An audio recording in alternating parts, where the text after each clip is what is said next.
जी बिस्मिल्लाहिर्रहमानिर्रहीम। दोस्तों हाज़िर हूँ पीओएस सीरीज़ की एक क्लास के साथ। ये क्लास मैं आपके कमेंट्स की वजह से बना रहा हूँ। पिछली क्लास में हमने क्वांटिटी के ऊपर कोड लिखा था प्लस माइनस के ऊपर, तो उसमें एक चीज़ मैंने आपसे बयान की थी। काफ़ी लोगों के कमेंट्स भी आए हैं, तो मैंने कहा इस पे एक क्लास जल्दी से बना लेता हूँ ताकि आपकी एम्बिगुइटी जो है वो दूर हो जाए। आए चलते हैं आज की इस क्लास की तरफ।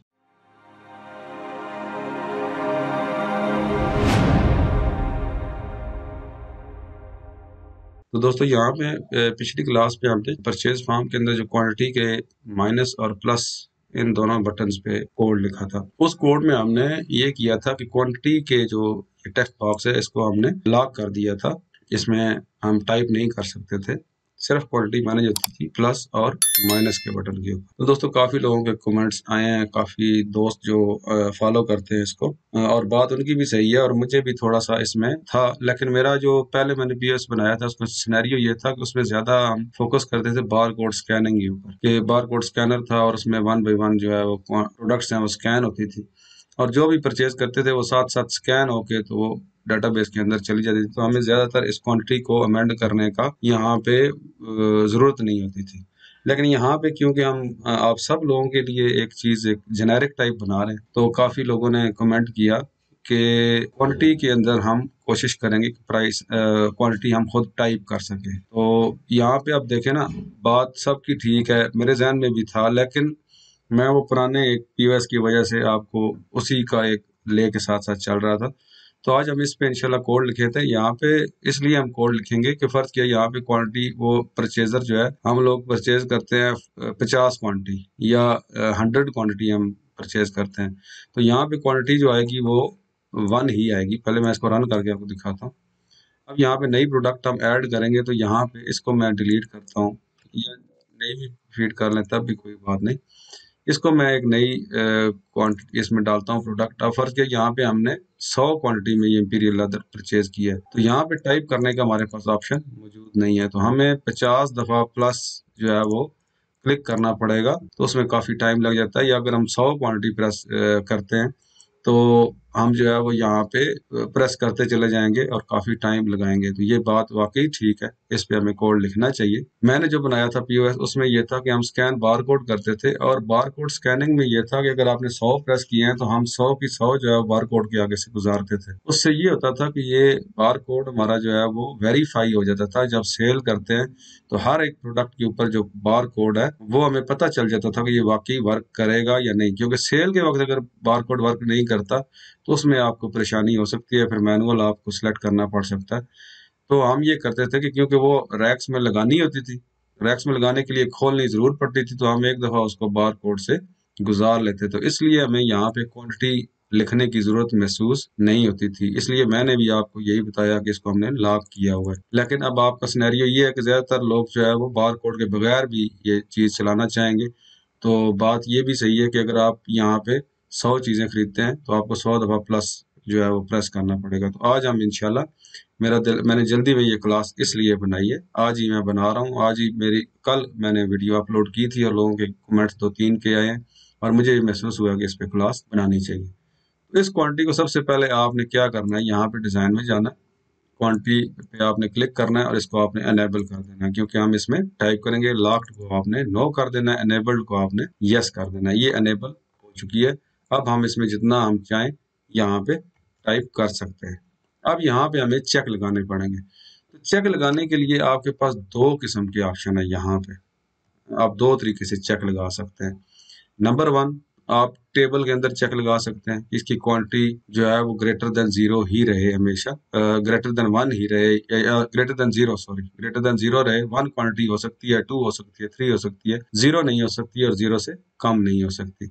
आप टेबल में भी लगा सकते हैं, ये बड़ा अच्छा वो भी वर्क करता है, और आप यहाँ फॉर्म पे भी लगा सकते हैं। मैं आपको दोनों तरीके बताता हूँ, जो तरीका आपको पसंद आए आप वो कर लीजिएगा। मैं इसको डिज़ाइन व्यू में खोल लिया। यहाँ पे इसका जो बैक एंड टेबल है जिसके साथ ये लिंक है, ये फॉर्म हमारा जिसका डाटा इस फॉर्म के अंदर आ रहा है, वो है परचेज डिटेल। तो हम परचेज डिटेल का एक खोलते हैं टेबल।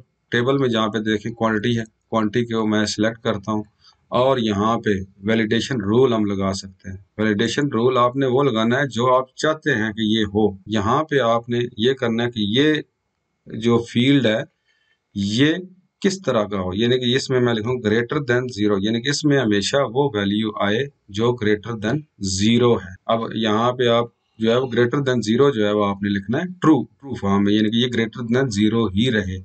और यहाँ पे आप वैलिडेशन टेक्स्ट के अंदर आप मैसेज दे सकते हैं जो मैसेज यूजर को नजर आए। यहाँ पे हम लिख सकते हैं can not be less than 1, 1 से कम नहीं हो सकती।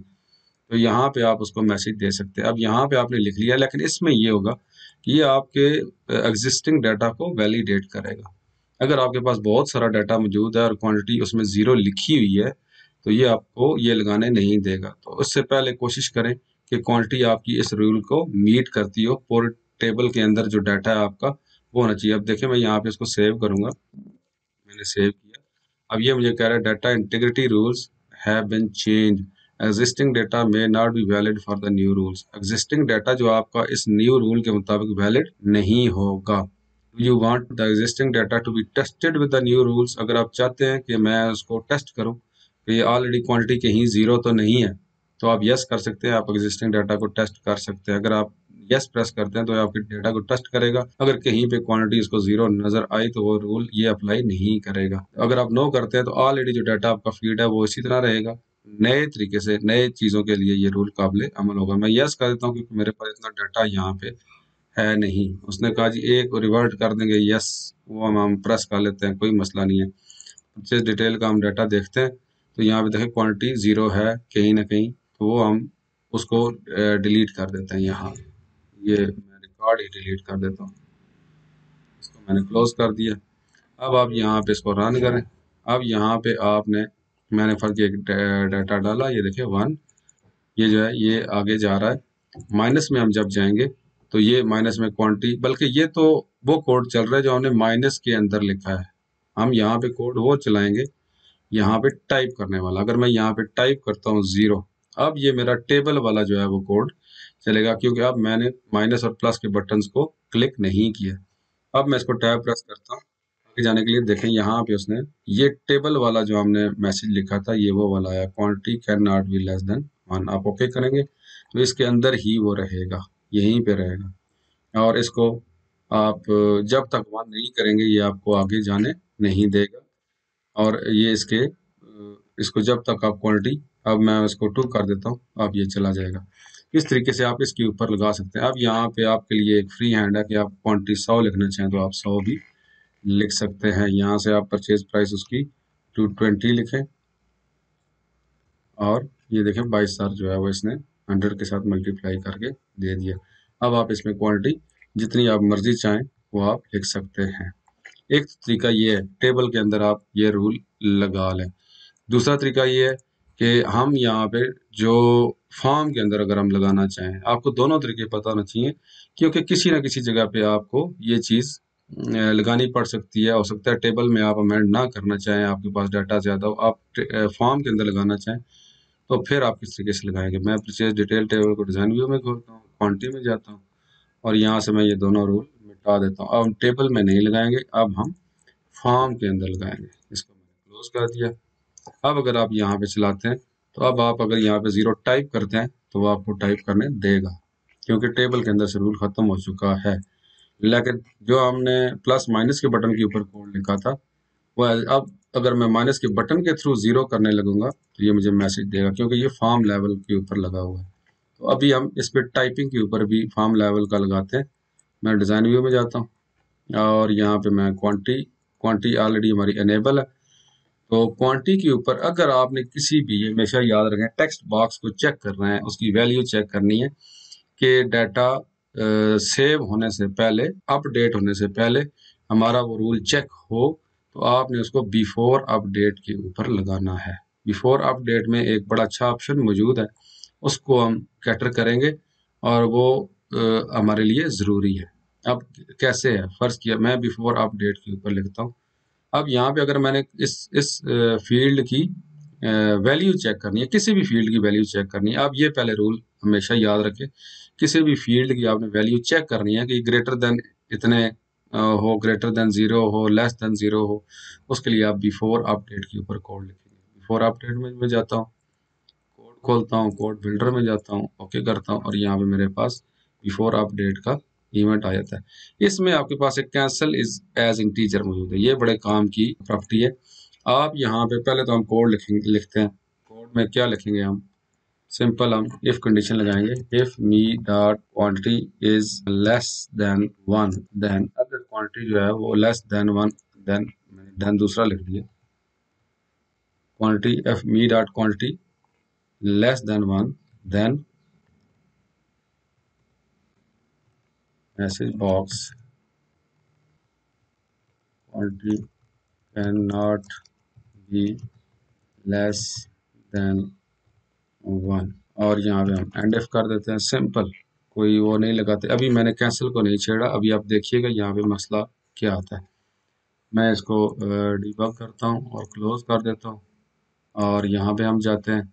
अब यहाँ पे 1 है, अब मैं यहाँ पे लिखता हूँ 0 और टैब प्रेस करता हूँ। देखें quantity can not be less than 1, लेकिन अब हुआ क्या, लेस देन 1 को उसने चेक किया लेकिन वो आगे चला गया। अब यहाँ पे मैं क्या करता हूँ, यहाँ पे 220 तो प्राइस हमारी ऑलरेडी लिखी हुई है, ये करता हूँ और आगे चला जाता हूँ। उसने रिकॉर्ड सेव मुझे कर दिया है, हालांकि मेरी क्वांटिटी 0 है लेकिन इसके बावजूद रिकॉर्ड सेव कर दिया। आप किसी और, आप लोग लास्ट फोकस पे ये कोड लिखते हैं तो आप बड़े परेशान होते हैं कि ये मैं लास्ट फोकस पे भी लिखा है लेकिन इसके बावजूद ये क्वांटिटी चेक तो करता है, 0 पे उसने चेक की है लेकिन उसके बावजूद वो आगे चला गया। अब क्वांटिटी अगर मैं +1 करता हूँ और ये उसको भी एक्सेप्ट करेगा, लेकिन जैसे ही मैं यहाँ पे 0 लिखूंगा तो मुझे कहेगा quantity can not be less than 1, लेकिन अब जैसे ही मैं ओके प्रेस करूंगा ये आगे चला जाएगा और इसको एक्सेप्ट भी कर लेगा। इसमें हमारे इस रूल लगाने का कोई फायदा नहीं होता। इसके लिए हमारे पास एक पैरामीटर वो जो दिया गया है जिसकी मैं बात कर रहा था, आप इस पे जाते हैं कैंसिल एज इंटीजर। जैसे ही आपने मैसेज बॉक्स देना है उसके बाद आपने लाजमी तौर पे क्या करना है, cancel is equal to true, ताकि इस अपडेट को जो हमने लिखा है उसको कैंसिल कर दें, वहां से वो आगे ना जाए। अब मैं इसको क्लोज करता हूँ, अब देखिए क्या फ़र्क पड़ता है। अब मैंने यहाँ पे अगर फ़र्ज किया पहले से 1 है, अब मैं यहाँ पे टाइप करता हूँ 0 और आगे जाता हूँ। ये कहेगा quantity can not be less than 1, okay करता हूँ तो ये क्वांटिटी पे ही रहेगा, इससे वो कभी भी आगे नहीं जाए। इस तरह टेबल वाला मैंने आपको बताया, ये इससे आगे नहीं जाएगा, उसको अपडेट नहीं करेगा, आप जो मर्जी करते रहें। यहाँ पे अगर आप 100 लिखेंगे अब वो आगे चला गया, लेकिन जैसे ही आप यहाँ पे 1 लिखेंगे तब भी आगे जाएगा, जैसे ही आप 0 लिखेंगे वो आगे नहीं जाने देगा आपको जब तक ओके नहीं करेंगे। ये 0 से आगे जब तक आप नहीं करेंगे ये आपको आगे नहीं जाने देगा, कुछ भी आप कर ले। यहाँ पे आप 1 लिखेंगे उसके बाद आप आगे जा सकते हैं। तो ये आपको बताना था। ये लोगों के कमेंट्स आए, मैंने एक दो को वैसे ज़ुबानी कोड भी लिख दिया था कि आप ये कोड लिख लें, लेकिन सबको बताने के लिए ज़रूरी था कि मैं ये एक वीडियो बनाऊं ताकि आपको थोड़ा सा आइडिया हो जाए कि इस पे भी हम कोड अगर लिखना चाहें तो किस तरीके से लिखेंगे। अब आप यहाँ पे क्वांटिटी जितनी मर्जी लिखना चाहें आप यहाँ पे लिख सकते हैं, यहाँ पे 1000 लिखें, जितनी मर्जी क्वांटिटी लिखें आप यहाँ पे लिख सकते हैं, लेकिन आप यहाँ पे 0 नहीं लिख सकते। तो ये आपकी अपनी मर्जी है, आप टेबल में जाके उसको वैलिडेशन रूल लगा दें तो तब भी वो इम्प्लीमेंट हो जाएगा फॉर्म के ऊपर। और अगर आप टेबल में नहीं लगाते, कई ऐसी सिचुएशन आ जाती हैं कि आप टेबल में नहीं, अगर फ़र्ज़ है यहीं से आप फर्स्ट टाइम यहाँ पे डबल क्लिक करते हैं और इस चीज़ को आप सेव भी करना चाहते हैं साथ, अगर आप इसको सेव भी करना चाहते हैं फिर आपको यहाँ पे वैलिडेशन रूल काम नहीं करने देगा, वो कहेगा आप क्वांटिटी 1 ही रखें। अगर आप शुरू में 1 आप नहीं रखते, शुरू में हमने कहा था क्वांटिटी जो है वो 1 ही होनी चाहिए, तो उस वक्त वैलिडेशन रूल आपको काम नहीं करने देगा। लेकिन इसलिए ये है कि हम फॉर्म लेवल पे अगर लाना चाहें तो मैंने आपको बता दिया कि आप बिफोर अपडेट के ऊपर कोड लिख सकते हैं। तो उम्मीद है ये क्लास ये उसी क्लास का एक कंटिन्यूएशन थी कि आपको बताना था कि ये क्वांटिटी जो है वो किस तरीके से आप टाइप भी कर सकते हैं और उसके ऊपर वैलिडेशन रूल किस तरह से लगाते हैं और फॉर्म के ऊपर आप बिफोर अपडेट इवेंट कैसे लगाते हैं। उम्मीद है आपको क्लास पसंद आई होगी। अगर क्लासेस पसंद आ रही है तो इनको शेयर करें, चैनल को सब्सक्राइब करें और बेल आइकन प्रेस करें। बहुत शुक्रिया, अल्लाह हाफिज़।